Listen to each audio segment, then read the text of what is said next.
Thank you. Got it. So Ola, you know what you're recording now? Good. Thanks a lot for being here, everyone. About 20 people. I did not expect that, actually. Perhaps someone saw my LinkedIn invitation. I'm not sure. So we're here to talk about circularity, or assessing circularity. To understand how I think about this, I will give you a brief background first, as you can see here. And I'll try to write a sentence that will help you understand what I'm guided by throughout this PhD process. So I can read it out loud. How can it be ensured that the concept of circularity fosters development towards environmental sustainability? Okay, so the subject is circular economy, as you might understand. And within the circular economy, there are a lot of different approaches to ensure circularity. And not all of those actually foster development towards environmental sustainability. So my point here is that anyone who's practicing circular economy in some way need guidance, simple and fast guidance that is also in a way valid. And by valid, I mean that you actually measure what you intend to measure, environmental sustainability. And this is a very, I mean, we could talk about that for 2 hours, how that can be done, but I'm gonna try not to do that. Okay, so circular economy shortly, there are a lot of different business models and design principles that you could adopt throughout the value chain. It's both for producers or manufacturers, designers, retailers, and I mean throughout the whole value chain really. But it's also for politicians and public procurers. All of these people need to know how to approach this somehow. So we want to simplify this for them. Okay. So I'm out of breath already.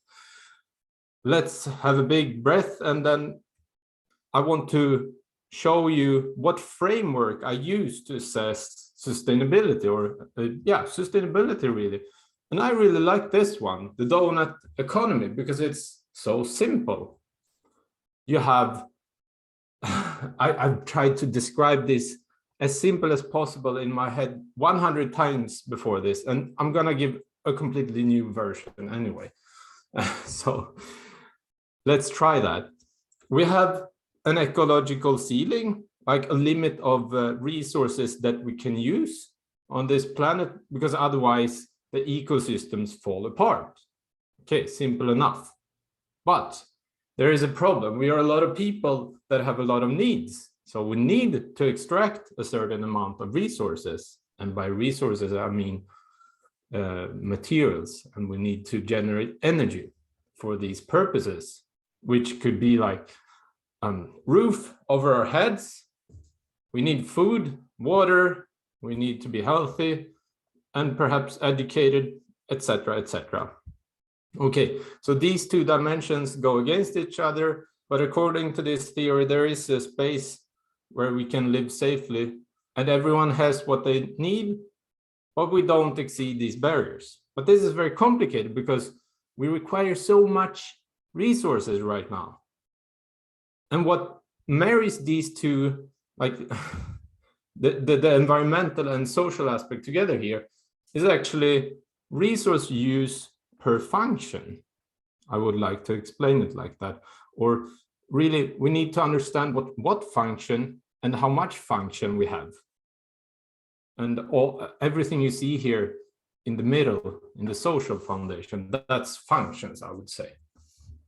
Okay, let's keep this in my mind throughout this presentation. I'll come back to this. So now I'm gonna present two approaches to assess sustainability. And the classical one, traditional, if you will, the state of the art is to use life cycle assessment. And it's a really good way to do this, but I'm gonna try to present some difficulties as well. And shortly, what you do is you measure the input of resources, materials and energy, and then you convert that to some sort of output, which is solid waste and emissions. And then you take the next step, you come to the midpoint categories. You remember the ceiling in the donut economy. These are all examples of, the midpoint categories could represent the different ceilings. And so this is really interesting, but then you can go another step, calculating the endpoint results being human health, biodiversity, and resource availability. And the further you go in this chain, the more uncertainties you introduce. And so my point here is LCA is a great tool, but it comes with some troubles. The first one, it's rather time consuming and it's challenging to communicate the result because you get so much data. And also, as I said, it's not initially adapted for circular economy. It's based on a linear system. We try to be eco-efficient throughout the linear model. Now, there are new tools that you can use. So it's not completely, focused on a linear economy. But, I want to raise this fact. Most importantly, more often than not, I believe that when you make LCAs, you ask the wrong questions. You're comparing the emissions from an electric driven car and a fuel driven car, while what you really should ask is how many cars do we have, how far do we drive, and then also the initial questions. So here is where we get into circularity metrics, or the concept of circularity, which is actually developed for a circular economy. So that's the good thing with those. And they solve a lot of problems, but they introduce new problems instead. So many of them are actually single point based, which means they are easy to communicate. So that's a good thing. And they are also adopted for the circular economy. And many times, now we have the chance to define and ask the right questions, which depends on the purpose, of course. But there are hundreds of circularity metrics, and that means also we have a lack of consensus, which in itself is problematic. So why now everyone is wondering, why am I showing this picture? This is to give example of some design theories or concepts of circular economy. And the one I follow a lot, which I really like, is the narrowing, slowing, and closing loops.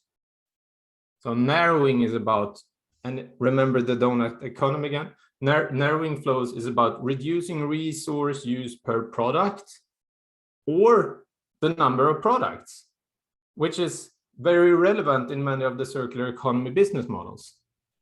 Then we have the slowing flows, which is prolonging lifetime by reusing, repairing, and so forth. And once the product reaches end of life, you cannot use it anymore. Then we have to circulate the materials or the components back to production again. And so by adopting all of these three, we severely reduce the material input and output, but we may preserve the same function. Again, coming back to the donut economy. And this can be adopted on many different system levels. Globally, nationally, or on a company level, or whatever. And there are metrics on all these levels. But the thing is, they don't adopt all of these. So that's another problem. They are not, I think, systemic enough. Another design criteria is, of course, that these flows should be non-toxic. And the energy that we use should be renewable and / or bio-based. Not gonna go into detail here, but you get the point. They have pros and cons, these two methods of assessing sustainability. And many researchers conclude that we need to combine these two. And I think that's a good conclusion. But in my PhD, I would also like to challenge that thought by creating a metric that indicates what LCA tries to do without being so complicated. Okay, is everyone understanding that so far? Because this gives the background to what I have done and what I will do in the PhD. So it's kind of nice to have that. No one is raising their hands. Great. I don't think you would, even though you would have a question, because that doesn't matter. Now we go into the papers, okay? And I really struggled with this one. It's not super easy to get all the papers together, especially when you haven't started them. But this is how I see it right now. So what I did together with, I'm going into details later, but in paper 1, we developed a material flow-based metric, a circularity metric. And in paper 2, we evaluate that metric by comparing with LCA and other metrics. In paper 5, we take it one step further and do not only assess material flows, but also energy flows or energy use. Okay, so that's the quantitative research. Now, I wanted to complement that with a qualitative research to understand not only the quantitative aspects, but the differences between sectors and between different kinds of companies. Different, they can be situated in or positioned in different ways across the value chain. So that's the qualitative research. And hopefully in paper 4, we get to marry these two together and get a more holistic perspective. I hope you get more or less the point. And now we go into the details of each paper. So paper 1. This one I did together with Ola Norman Eriksson, my supervisor. It kind of makes sense since he's my supervisor, and we also both like to think about these things. So you remember the LCA image I showed before? And if you can see, there's this framing here that shows what the material efficiency metric focuses on. And it's basically material input and output. What we wanted to do is to use a metric that assesses the total material input and output in a complete value chain. So then you change the focus from product perspective to value chain, or you include the consumption patterns as well, as we have concluded is important in the circular economy. And also, as you can see here, we skip 2 question marks, which is nice.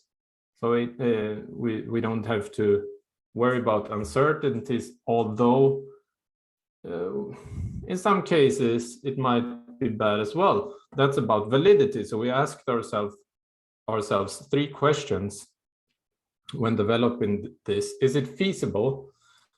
Meaning that we can use it. And we tried, we actually made 3 case studies where we adopted this metric, and it was simple to use. And so that's good. And it was feasible because it was adapted or adopted, I don't know, for circular economy and for the principles that the companies use. We can go more in detail later on that. I think, yeah, validity, we discussed that a bit. It's good we have a value chain perspective. We include all the material loops, which indicates we should have a high correlation with material resource scarcity, potentially, since we, assess a lot of material flows. However, we don't include energy, so that's a drawback when you want to assess climate change, for instance. Okay, and then the third thing is consistency, and that one is, we discussed it, but we didn't take it much further because you have to try this over time to see if you can be consistent, really. Paper 2, okay, now we test the metric, which is MEM, material efficiency metric here. And we also test LCA or apply LCA on, actually it was 5 lawn mover scenarios where we applied sharing scenario, a sufficiency functional unit, and we also applied, sorry, my memory here, recycling and longevity, quality. Super, it's the perfect setup for a paper, really. And then we also adopted applied MCI, an existing metric which is similar to our metric, and 2 quantitative question-based metrics. We got really interesting results, and they showed that the patterns are very similar when you compare the C metric or circularity metric results with resource depletion or material resource scarcity. They really followed each other, and now everyone is like, why didn't you put that image here? Well, I just didn't. There's not enough space, I guess. I also want to point out here that I did this in collaboration with Michael Saidani, who's kind of a guru when it comes to circularity metrics. I think Maria knows that, at least. So that's that. Sorry. Third paper is a collaboration with Amer Yasairi.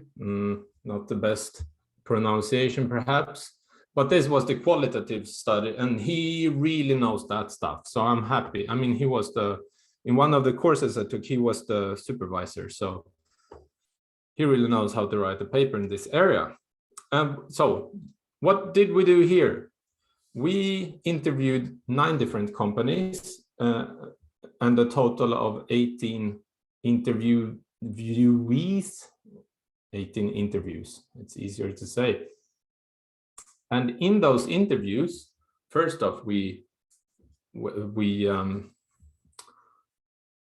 how do you describe that? Well, what we wanted to do was to get a lot of qualitative data, meaning that we wanted to understand what these companies feel when they adopt a certain circularity business model.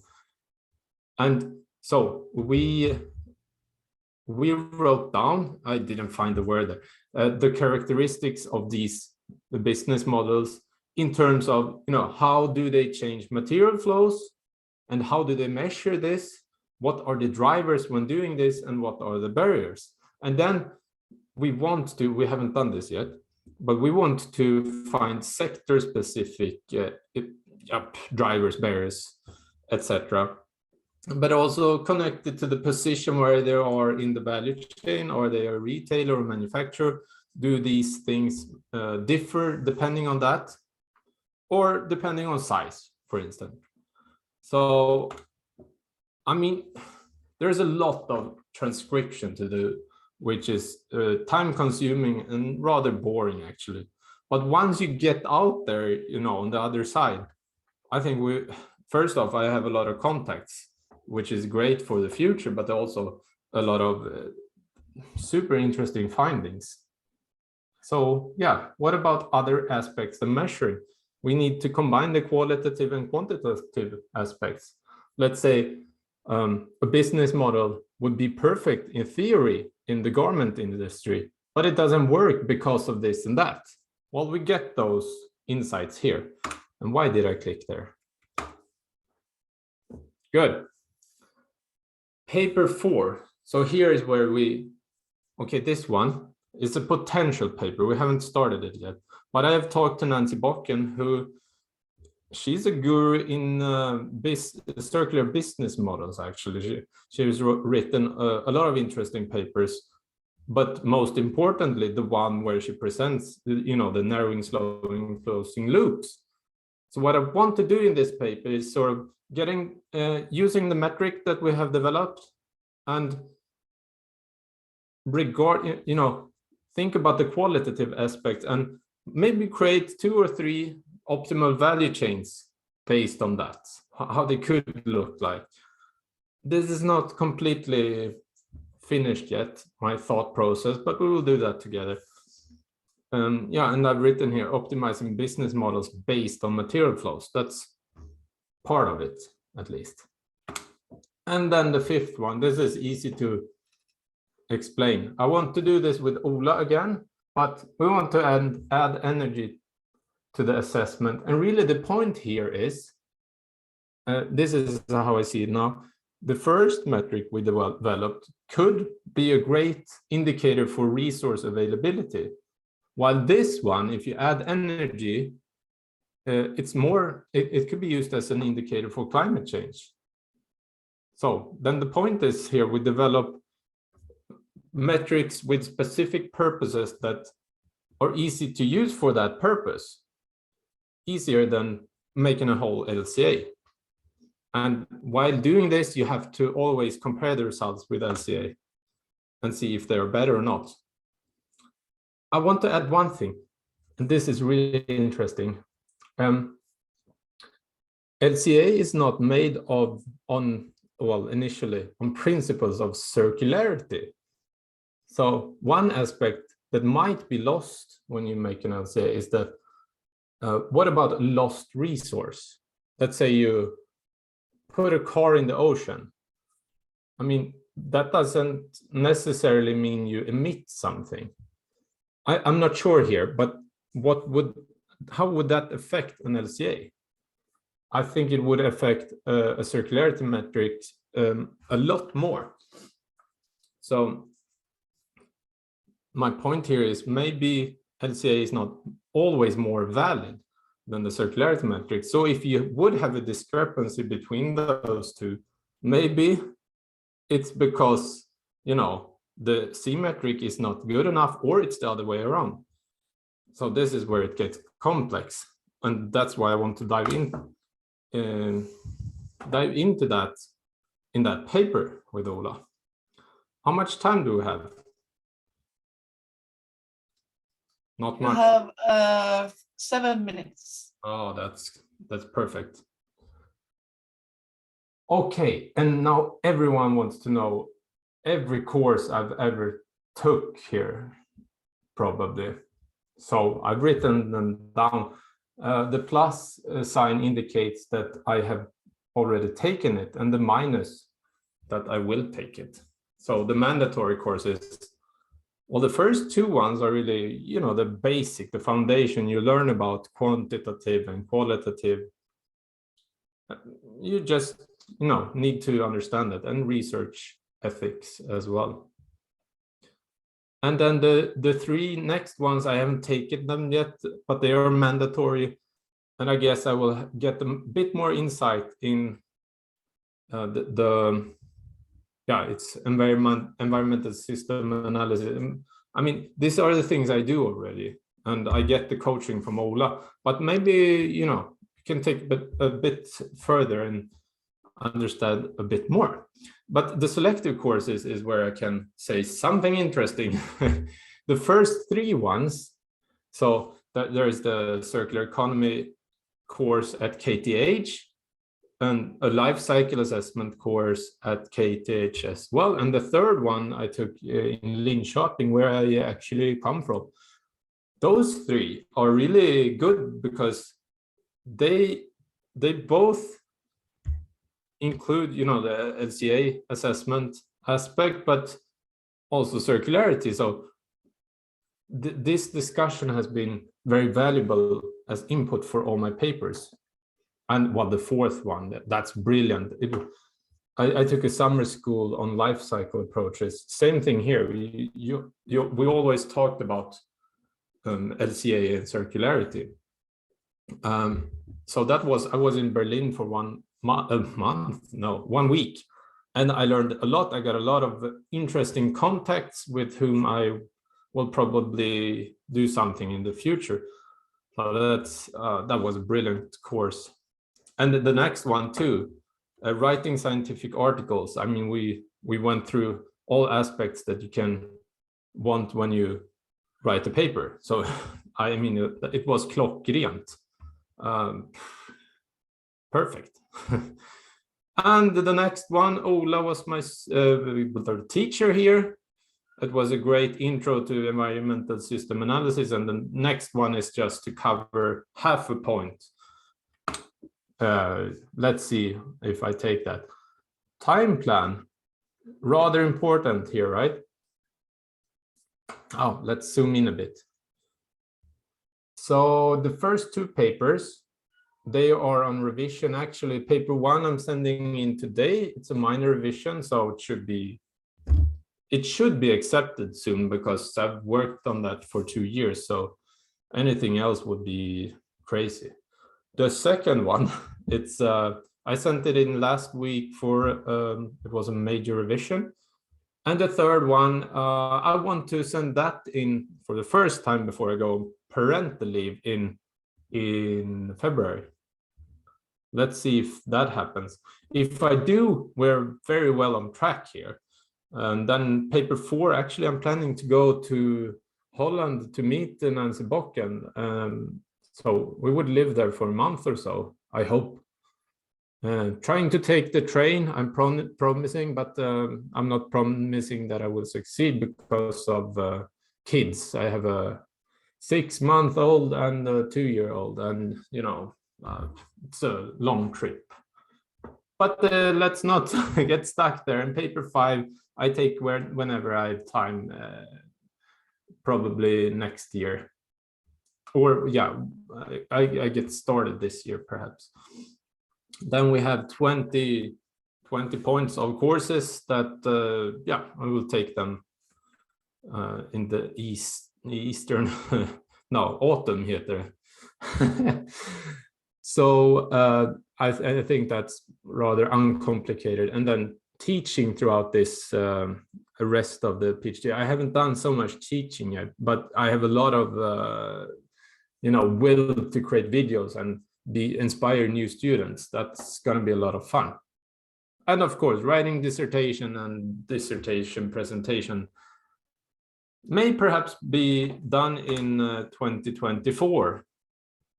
So that's 2 years away from now. And then I have an additional year because, you know, in Sweden, we have a lot of parental leave. I've taken 200 days and then there's going to be 200 more days. And so in terms of the time that I have, I think it looks very good. And since we have time, right, Katja? 2 minutes. 2 minutes, that's perfect. And I just wanted to point out that on the side, I've been working a bit with creating a company, or at this stage, it's something I do. I give seminars to mostly one company actually, and for that it's important to have a company. But the plans here is to actually, in the future, take what I've learned here in the PhD and use it in this company. So I want to measure circularity for companies, you know, indicating this is what you should do. And this is actually companies that do good things. It's so important to help them to show the world that they do good things. I've talked to a lot of companies now that have problems with that. So I think there is a business here, but also good things to accomplish for the environment, of course. And I want to create online guides, videos, you know, to spread the word about all of this and give seminars. So that's my future: 2 kids, 1 PhD, and a company. And hopefully one day I will get to go to the gym as well. Who knows? But thanks a lot for listening. I think we can talk a lot more about this, but at least it's an introduction, and I think you get the hang of what I'm doing. Thanks.